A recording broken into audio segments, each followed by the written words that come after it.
예수님은 하나님의 아들로 이 땅에 육신을 입고 오셨습니다. 어머니 마리아를 통해 이 땅에 오신 것이죠. 우리에게도 누군가 아버지 어머니가 계시죠.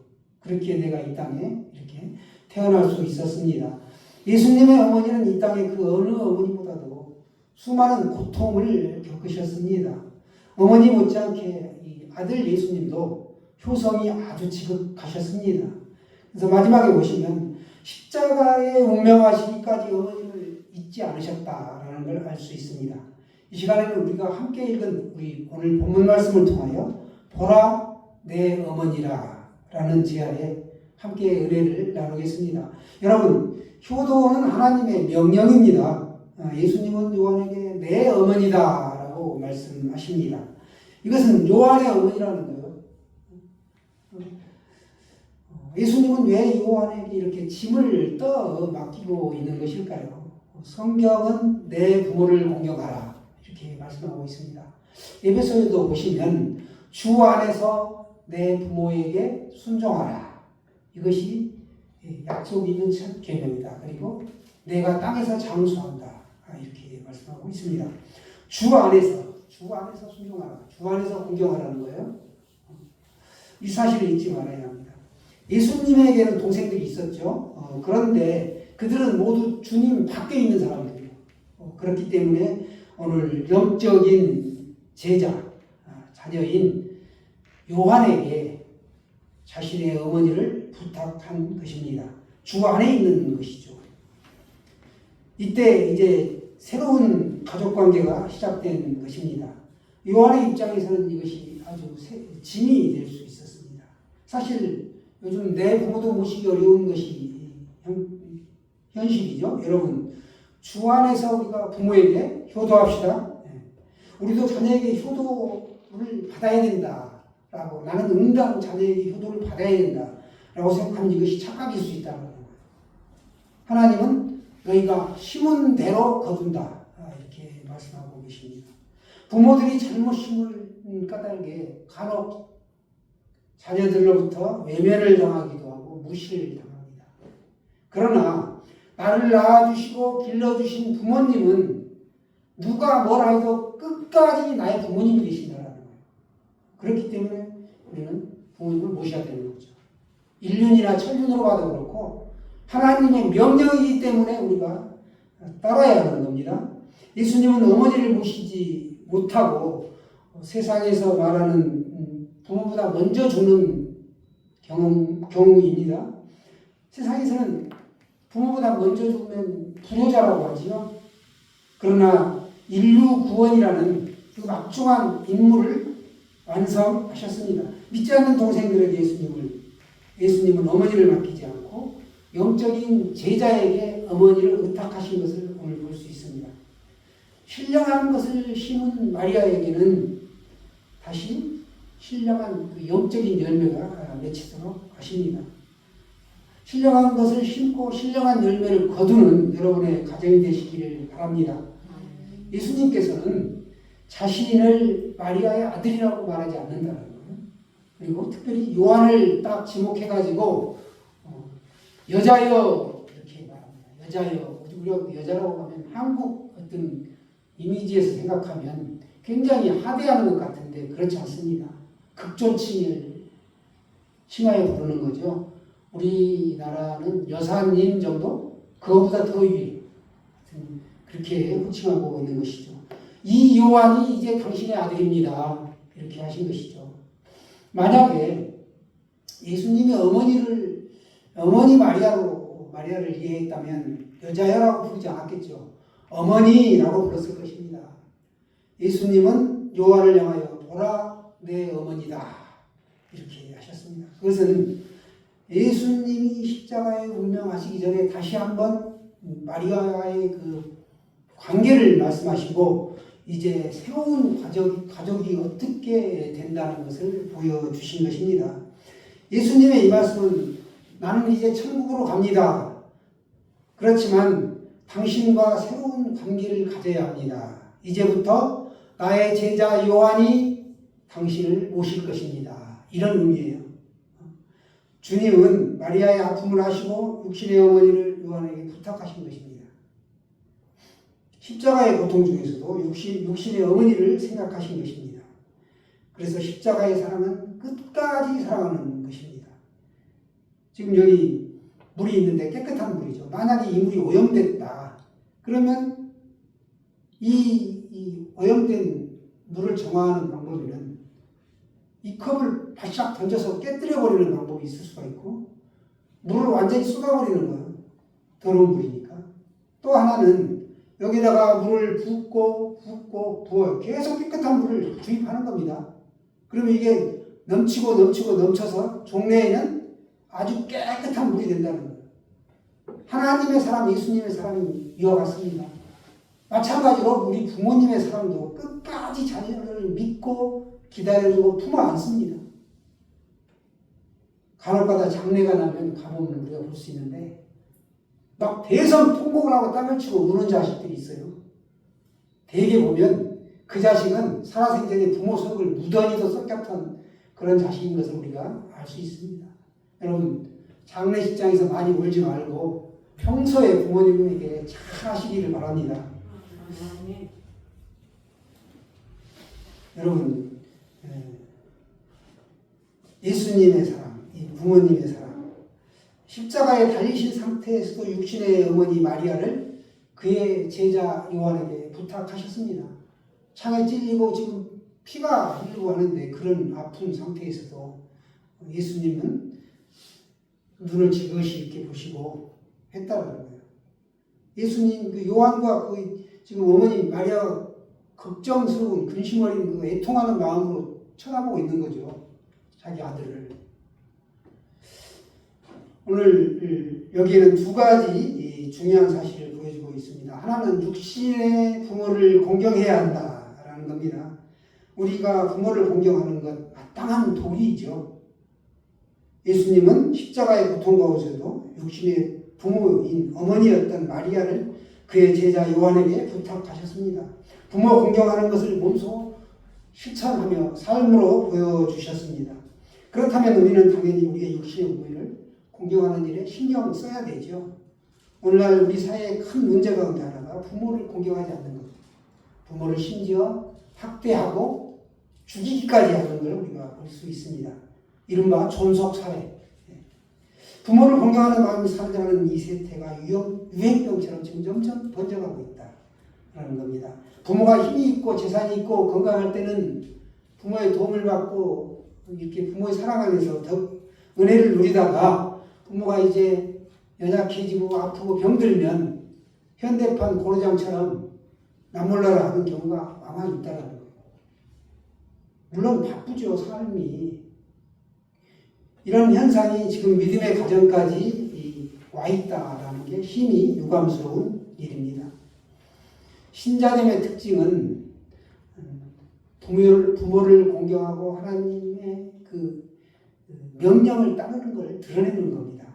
예수님이 십자가를 지시는 그 순간에도 육신의 어머니를 생각하고 이렇게 요한에게 부탁했다라는 걸 기억하십시오. 우리는 우리 육신의 부모를 공경함으로 그리스도인이라는 걸 세상에 증명해 보여야 합니다. 우리가 지금 어려운 시대에 살죠.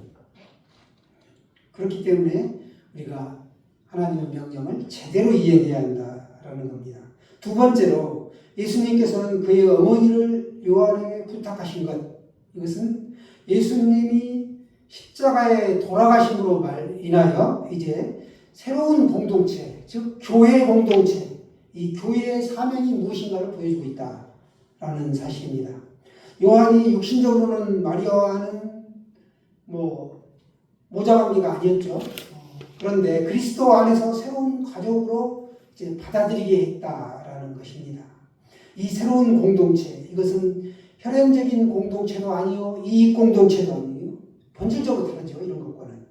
교회 공동체 안에 있는 모든 성도를 가리켜 이제 하나님은 새로운 가족이다, 형제다, 자매다 이렇게 말씀하고 있습니다. 여러분, 우리 교회도 연세가 지긋하게 드신 분들이 꽤 있습니다. 그런 부분이 다 우리의 부모와 마찬가지라는 거예요. 부모 공경하는 일, 그것이 바로 하나님을 섬기는 것과 같다라는 거죠. 부모를, 살아있는 육신의 부모를 내가 공경하지 못하는데 어떻게 눈에 보이지 않는 하나님을 우리가 섬길 수 있겠습니까? 우리는 우리 육신의 부모를 마땅히 공경해야 합니다. 또 마리아에게서는 다른 형제들이 있음에도 불구하고 이렇게 부탁했다는 것은 이제 새로운 가족이 된 교회의 공동체, 이 사명이 무엇인가를 우리에게 보여주고 있습니다.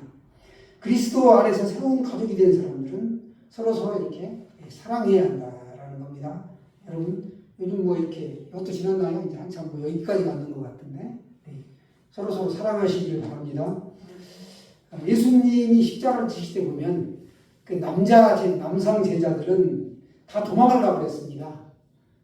그 제자 중에 가장 나이 어린 사도 요한은 그때 20세가 안 됐던 것으로 보여요.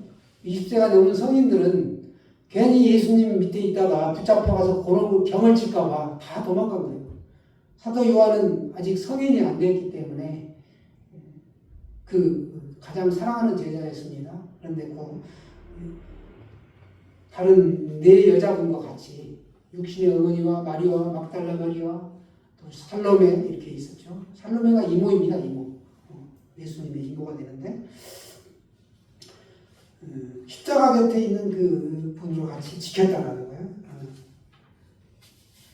여러분 27절에도 보시면 요한이 성경학자들이 보는 견해는 예수님과 이런 인척관이었기 때문에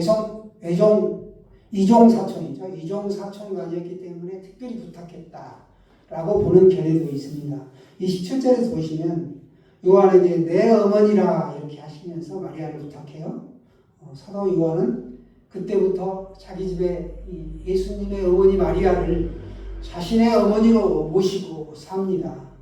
우리는 여기서 예수님께서 이 사탄의 권세를 깨뜨리시고 우리를 구원하기 위해 오신 하나님의 아들로서의 예수님의 모습을 하나를 볼 수 있고 마리아의 육신의 아들로서의 예수님의 모습, 이 두 가지를 우리가 볼 수 있습니다. 예수님은 완전하신 하나님의 아들이자 완전하신 인간이었다라는 겁니다. 터키죠. 에베소 지역에 가면 사도 요한이 마리아를 모시고 산 집이라고 소개하는 곳이 있습니다. 그런데 그 가까운 곳에 마리아의 무덤이 발견이 됐어요. 이 사실을 천주교에서는 지금까지 계속 숨기고 있다고 합니다. 왜냐하면 마리아가 죽지 않고 승천했다라고 성모 승천설을 그들은 주장하고 있습니다. 예수님을 낳았기 때문에 하나님이신 예수님을 성령으로 잉태하여 낳았죠. 그러니까 마리아가 위대하다라는 거예요. 그래서 신으로 모시는 겁니다. 그렇지 않죠? 하나님 어머니 마리아를 하나님의 어머니라고 보시면 안 되는 것처럼 아버지 하나님, 어머니 하나님 이렇게 모시는 하나님의 교회가 있습니다. 하나님의 교회. 이단이죠. 여러분 성경에서 말씀하지 않고 있는 것은 우리가 따를 수 없는 것이죠. 복받고 오래 살고 싶습니까? 부모님을 잘 공경해야 합니다. 부모님을 떠나보낸 자녀는 누구든지 후회와 해안이 남는다고 합니다. 잘했던 자녀는 더 잘해드리지 못했던 것들에 대한 것, 못되게 굴었던 자녀는 불효에 대한 그 후회가 남습니다. 그러나 때늦은 후회지요. 조선의 시인이 학자였던 송강경철이 말하기를 어버이 살아계실 때 섬기기를 다하여라. 지나간 후면 애답다 의아리 평생에 고쳐 못할 일이 이뿐인가 하더라. 이런 시조를 남겼습니다. 해안을 표현한 것이죠. 안타깝게도 부모님은 언제까지나 기다려주지 않는다라는 사실입니다. 세상이 너무 바쁘고 복잡하기 때문에 우리가 좀 더 있다 하다 보면 그때 부모님은 이제 돌아가시게 되는 거죠. 오늘 내가 부모님께 전화 한 통 더 드리고 식사 한 끼 더 대접해드리고 이런 것도 중요하지만 부모님을 모실 때 우리가 제일 중요한 게 부모님의 마음을 편하게 해드리는 것. 부모님은 가끔 하시는 말씀을 또 하고 해요. 그러면 귀찮게 생각하고 퉁명스럽게 우리가 대꾸할 수 있죠. 어린 자녀가 막 하면 굉장히 사랑스럽고 이쁘지만 늙은 부모는 하는 얘기를 또 하고요. 잔소리처럼. 듣기 귀찮죠. 그러다 보면 무시하고 홀대할 수 있다는 거예요. 그리고 또 부모님이 꺼내는 이야기가 내 어떤 이성적인 거나 판단으로 봤을 때 어이없는 이야기들 하셔요. 그래도 그걸 받아들이라는 겁니다. 그게 부모 공경의 굉장히 키포인트인 것 같아요. 부모님의 마음을 편하게 드리는 것. 용돈도 좋고 식사하는 것도 좋고 전화 자주 드리는 거 물론 중요하죠. 부모의 마음을 편하게 해드리는 것, 그것처럼 큰 효도가 없다라는 사실입니다. 우리 어머니들은 보면 거창한 선물이나 이런 자녀를 위하여 어떤 특별한 걸 하지 못해도 되게 이 말로는 사랑 표현이 서툴러요. 그 시대에는 표현하는 방식이 굉장히 어떤 그런 걸 배우지 못했기 때문에 학습이 안 된 거예요, 쉽게 얘기하면.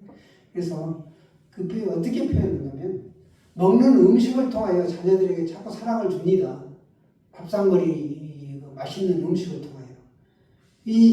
지금 내가 여기까지 있는 거는 그 밥심이 굉장히 큰 역할을 했다라는 것입니다. 여러분, 어머니 한번 생각해 보세요. 내 입맛이 어머니의 입맛에 길들여 있지 않나요? 기독교 아니 그리스도교 그리고 성경은 어느 정도보다도 부모 공경, 이웃 사랑에 대한 가르침을 강조하고 있습니다. 천주교, 그리스도교가 우리나라에 처음 들어왔을 때 제사 지내지 않는다고 부모 공경하지 않는다고 비난을 엄청나게 많이 받았습니다. 그래서 초기에 많은 사람들이 목이 잘렸죠. 천주교가 먼저 들어왔는데 절두산성이라고 있습니다. 제사 드리면서 물 떠놓고 음식 차리면 그 영혼이 와서 먹나요? 그렇다면 부자와 라사로 이야기해서 음부에 간 부자가 왜 물 한 방울이 필요하다고 했을까요? 이 새끼손가락에 물 한 방울 찍어달라고 못 먹었잖아요. 제사 음식에 물도 넣고 음식도 가득가득 한 상 차려놓는데 한 모금도 못 먹는다라는 거예요. 그렇게 예수님은 철저하게 혈육에 따라 가족관계를 설정하지 않고 하나님 뜻대로 사는 사람, 하나님의 말씀을 듣고 지키는 사람들로 가족을 생각하고 판단하고 있습니다. 여기서 잠깐 그거 넘어갈 것이 우리가 존경할대로 예수님을 육신으로 낳았다 해서 천주교처럼 성모 마리아로 얘기하면 안 된다는 거. 육신의 어머니가 물론 귀하지만 하나님의 밤열에 같이 올 수 없다는 거. 더구나 승천까지 했다. 이건 그렇지 않죠. 마리아는 죄가 없는 사람이 아니에요. 죄가 있어요. 마리아 무호소를 따지는데 마리아는 죄가 있습니다. 오늘도 우리 같은 신앙 안에서 믿음 안에서 우리가 형제자매로 이렇게 만나서 예배를 드리고 있습니다. 우리가 교회 안에서 이렇게 한 아버지를 모시고 있는 자녀들인 것이죠. 하늘에다 똑같습니다. 천국에서 이루어진 것들이 이 땅에서도 이루어지기를 원하시는 것이 하나님이시고 가정을 주시고 교회를 주셨다는 거예요.